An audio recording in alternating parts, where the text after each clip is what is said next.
નમસ્કાર, વાત્સલ્યમ સમાચારમાં આપનું સ્વાગત છે।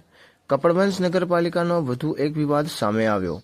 કપડવંશ નગરપાલિકાના ટેક્સ વિભાગમાં વેરાની રકમમાં ઉચાપત થયાનો વિવાદ સામે આવ્યો છે। કપડવંશમાં દબાણના પ્રશ્નો હોય કે ટ્રાફિકને લગતી સમસ્યા હોય, હર હંમેશ કપડવંશ નગરપાલિકા વિવાદોમાં સપડાયેલ જોવા મળે છે। આજે વધુ એક વિવાદ સામે આવતા ઉચાપતનો મુદ્દો નગરમાં ટોક ઓફ ધ ટાઉન બન્યો છે।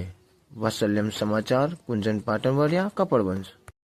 ચીફ ઓફિસર કપડવંજ નગરપાલિકા બીજલ પટેલ।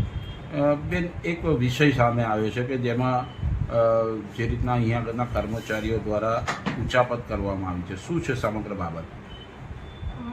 સમગ્ર બાબતમાં નગરપાલિકા દ્વારા અત્યારે મેં ટેક્સ શાખાના જેટલા કર્મચારીઓ છે એમના દ્વારા જે પણ કામગીરીનો અહેવાલ મને મળેલ છે અને એ મેં એકાઉન્ટ શાખાને પરત કરેલ છે। એકાઉન્ટ શાખા મેળવણું કરી અને ત્યારબાદ મને રિપોર્ટ રજૂ કરશે, પછી હું આગળ તમને કહી શકીશ।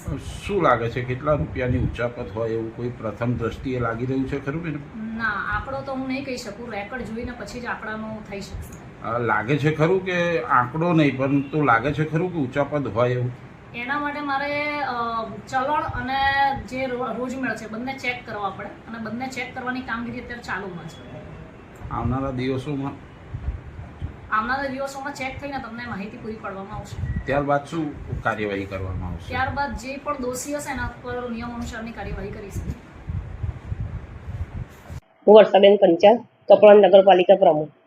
મને આ 2-4 દિવસથી પેપરમાં જાણ થઈ છે તે માધ્યમથી બનાવની જાણ થયેલ અને અમે યોગ્ય તપાસના આદેશ મુજબ અમે જે પણ જવાબદાર હશે તેઓની સામે કાર્યવાહી કરવામાં આવશે અને કાયદેસરના પગલાં લેવામાં આવશે। બેન, કેટલા રૂપિયાની ઉચાપત છે? એટલે બીજું કશું કહેવા માંગતી નથી। આભાર।